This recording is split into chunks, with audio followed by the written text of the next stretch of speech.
Jesús, el mediador del nuevo pacto. ¿Qué es un pacto? Dice el diccionario de la Real Academia Española que un pacto es un acuerdo entre dos o más personas que obliga a ambas partes a cumplir una serie de condiciones. ¿Y qué es un mediador? Es una persona que intercede entre dos o más partes para que lleguen a un acuerdo en un asunto. En la antigüedad, los pactos se realizaban entre un rey más grande y un rey más pequeño. Este pacto daba ventajas para el rey más pequeño y para el rey que tenía menos poder. En este caso, en situaciones que se iban a la guerra, el rey más grande venía y ponía a su disposición el ejército de aquel rey que tenía un reino más pequeño. Así que quien se beneficiaba más era el rey más pequeño. Y dice Éxodo 19:5: Ahora pues, si dais oído a mi voz y guardáis mi pacto, dice el Señor, vosotros seréis mi especial tesoro sobre todos los pueblos, porque mía es toda la tierra. Dios estableció este pacto con su pueblo. De este pacto, los únicos que se beneficiaban era el pueblo, o los únicos que también nos beneficiamos somos nosotros. Dios no tiene ningún beneficio de este pacto. Y este pacto hecho con el pueblo de Israel se le conoce como el Antiguo Pacto.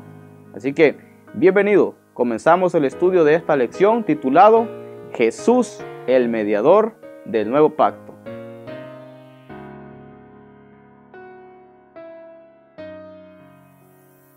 Algunas bases sobre las cuales estaba fundamentado el antiguo pacto que Dios hizo con Israel hace ya un buen tiempo atrás son las siguientes. Número 1, sacrificio de animales. Era necesario que cada persona llevara animales para sacrificar como su sustituto, ya que la ley dice de que el pecado, la paga del pecado es muerte.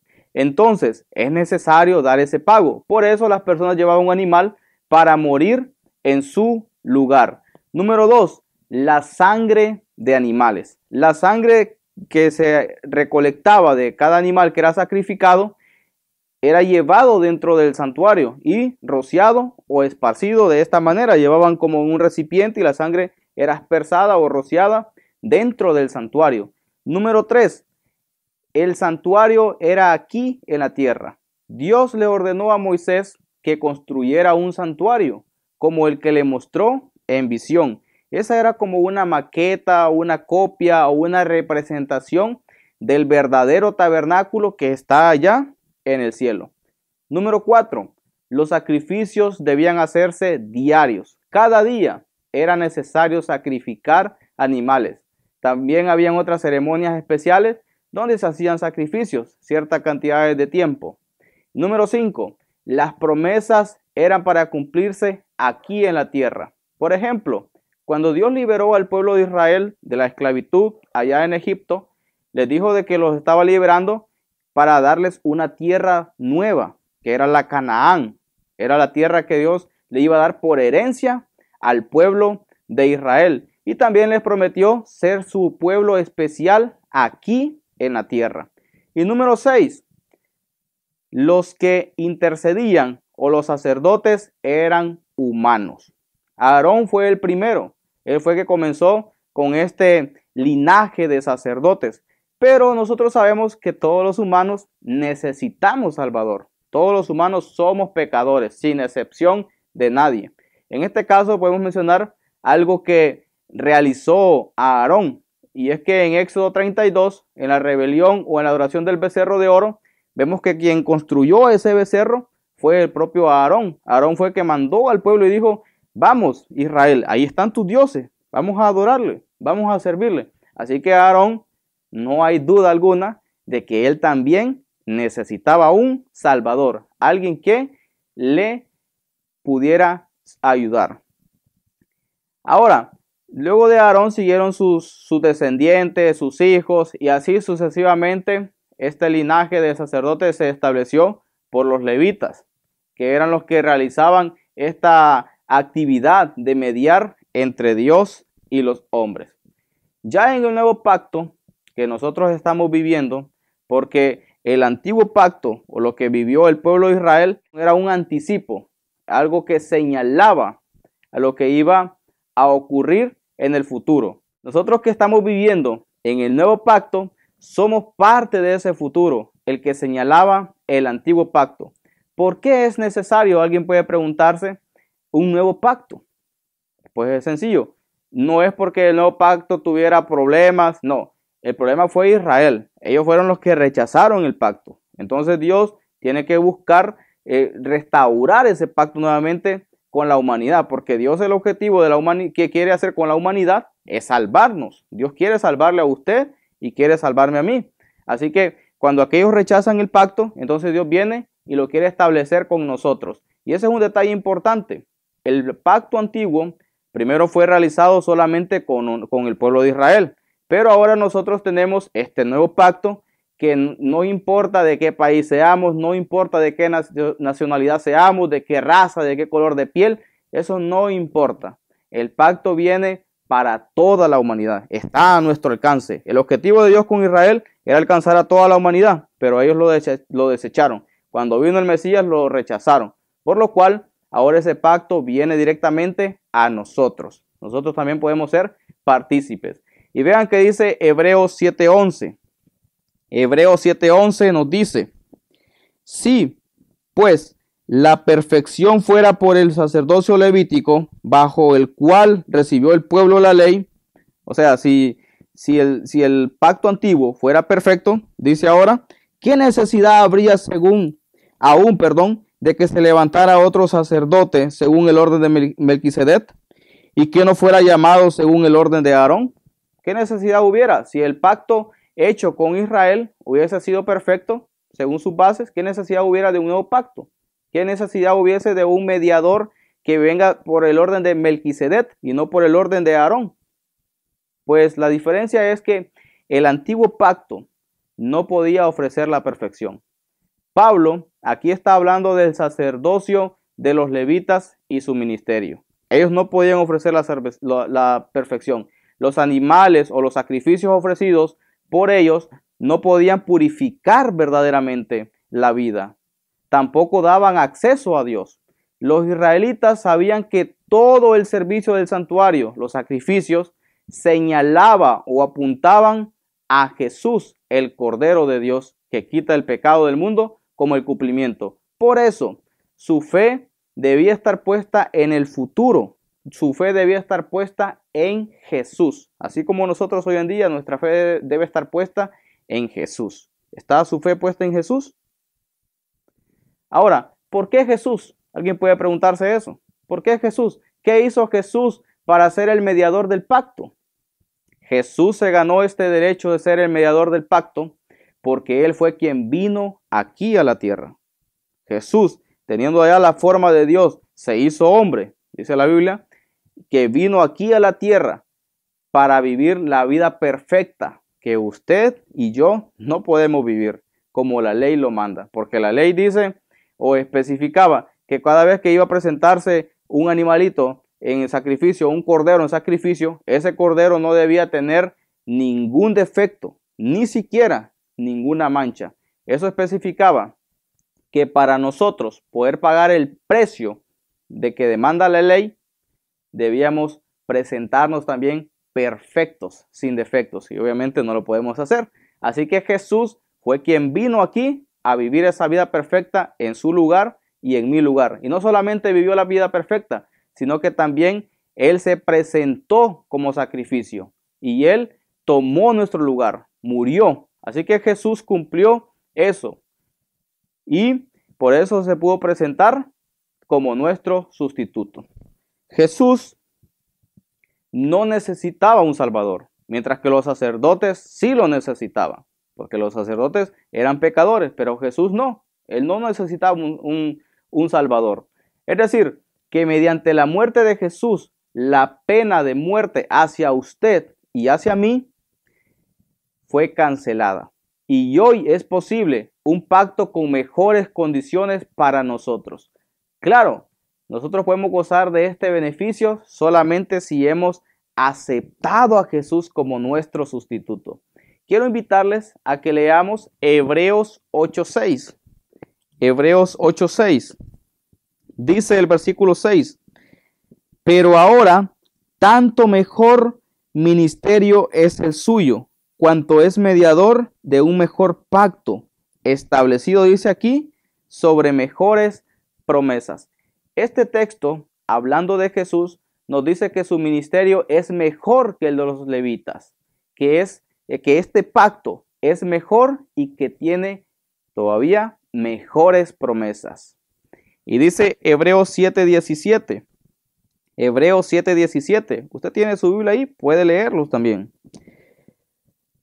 Dice, pues se da testimonio de él, tú eres sacerdote para siempre, según el orden de Melquisedec. Jesús es un sacerdote, como ya lo hemos mencionado, según el orden de Melquisedec, no según el orden de Aarón. Ahora, ¿qué ventajas nosotros podemos mencionar o destacar que tenemos ahora, como teniendo a Jesús como nuestro mediador? Hebreos 8:1 dice, Hebreos 8:1, ahora bien, el punto principal de lo que venimos diciendo es que tenemos tal sumo sacerdote, escuchen ahora qué interesante, el cual se sentó a la diestra del trono de la majestad de los cielos. Jesús sí puede acercarse a Dios, o sí puede acercarnos a nosotros a Dios. ¿Por qué? Porque Él está sentado a la diestra de Dios. Y es lo que los sacerdotes humanos no podían hacer. No podían acercar al pueblo a Dios, mientras que Jesús sí lo puede hacer. Y dice ahora Hebreos 8:2, ahí siguiente versículo.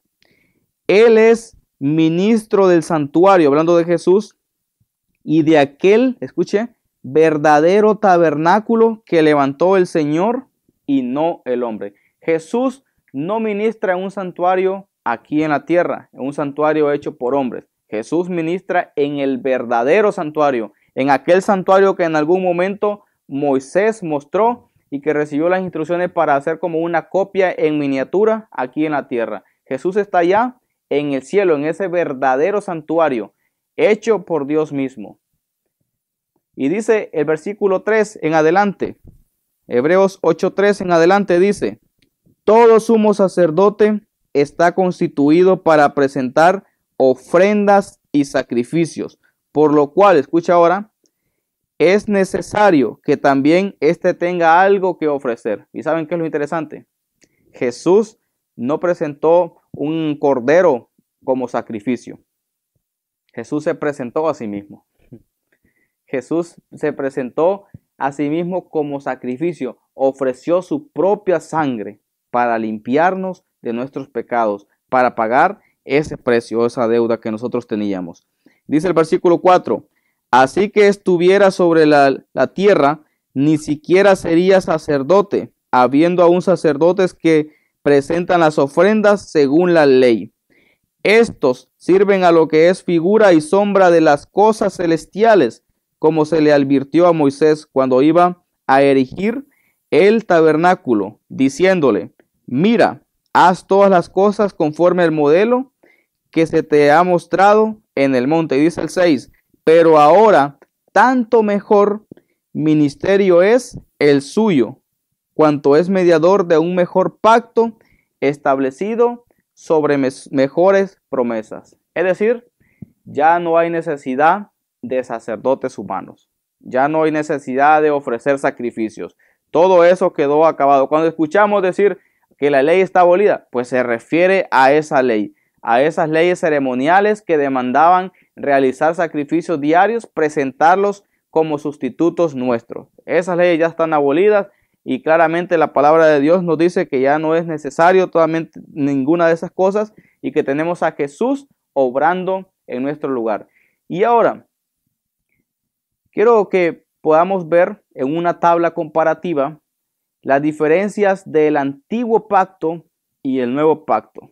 Voy a ir mencionando primero una del antiguo pacto y luego la del nuevo pacto, y que podamos nosotros analizarla y ver que sí tenemos realmente ventajas. Número 1, en el antiguo pacto, el sacrificio debían ser o se debían sacrificar animales. Pero en el nuevo pacto nosotros tenemos el sacrificio de Jesús. En el antiguo pacto tenemos como número 2 la sangre de los animales. Y en el nuevo pacto tenemos la sangre de Jesús.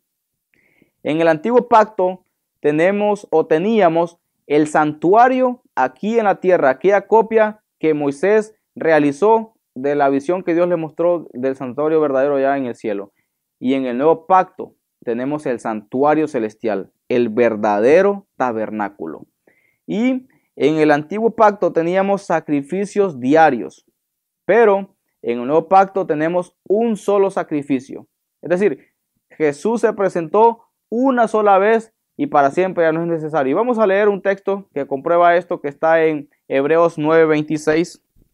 Quiero leer ahí para ustedes. Hebreos 9:26 dice: de otra manera le hubiera sido necesario padecer muchas veces, hablando de Jesús, desde el principio del mundo. Dice ahora, pero ahora, en la consumación de los tiempos, se presentó, escuche cuántas veces, una vez para siempre, en el sacrificio, por el sacrificio de sí mismo, para quitar de en medio el pecado. Es decir, Jesús una solamente le bastó para presentarse y con eso fue suficiente. No tiene que padecer más. Y el número 5, en el antiguo pacto teníamos promesas para cumplir aquí en la tierra, pero en el nuevo pacto tenemos mejores promesas, como cuáles, por ejemplo, vida eterna. Es una de las promesas que tenemos hoy nosotros también en el nuevo pacto. También una tierra celestial, no una Canaán aquí en la tierra, sino una tierra celestial o una Canaán celestial. Y muchas otras promesas que podíamos mencionar. Y número 6, tenemos hombres eran los mediadores. Pero en el nuevo pacto tenemos a Jesús como nuestro mediador. Ya no hay necesidad de hombres que sirvan como sacerdotes. Eso ya quedó atrás, ya lo mencionamos ahorita, ya no hay necesidad de eso. Ahora, ¿por qué entonces nosotros necesitamos un mediador? ¿Qué tiene esto de importante? ¿Por qué nosotros tenemos que tener un mediador entre nosotros y Dios? El pecado nos ha separado de Dios.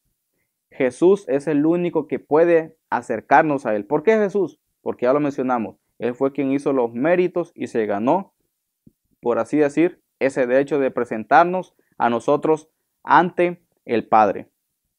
Cuando usted viene y sabe que es pecador, porque somos pecadores, y usted viene y ora a Dios, su oración no va a ser escuchada porque usted es una buena persona, porque usted está reconociendo que es un pecador. No, su oración va a ser escuchada porque Jesús va a interceder allá por usted y por mí. Y Él va a decir, mira, Padre, allá está mi hijo, mi hija, clamando desde el fondo de su corazón. Ya no lo mires a él es pecador, tiene mucho pecado. Mírame a mí, yo fui allá a la tierra, di mi vida por él, viví una vida perfecta por él. Entonces, todos los méritos de que Jesús hizo se acreditan a nuestro favor, se acreditan a nuestra cuenta. Y es como así podemos nosotros entonces ser escuchados allá en el cielo. Así que, ¿será importante o no es importante la labor que Jesús hace? Pues claro que sí es importante. Así que, hermanos, no dude en ningún momento orar a Dios. No dude en ningún momento acercarse a Él, porque Él está dispuesto a escucharnos. Y gracias a Jesús, nuestras oraciones pueden ir seguras hasta el reino celestial. Quiero invitarles a que ahí donde esté pueda inclinar su rostro y podamos hablar con Dios. Padre celestial, oh Dios, gracias le damos por vivir en estos tiempos, oh Dios, donde tenemos una luz más clara, donde también tenemos un pacto con mejores condiciones, Señor. Ayúdanos a aprovecharlo, a no solamente a conocer estas ventajas, Señor, sino que podamos hacer nuestras esas promesas, que podamos estar agradecidos con nuestro Señor Jesucristo por todo lo que hizo y lo que sigue haciendo a nuestro favor. Pedimos que su Espíritu Santo pueda tocar los corazones de todas las personas que están escuchando este estudio, oh Dios, de esta lección. Perdone nuestros pecados. En el nombre de Cristo Jesús. Amén, Señor. Gracias por habernos acompañado. Nos vemos en la próxima lección y les invitamos a que por favor compartan con sus amigos, con su familia, para que esta palabra de Dios pueda llegar a muchas otras personas. Bendiciones.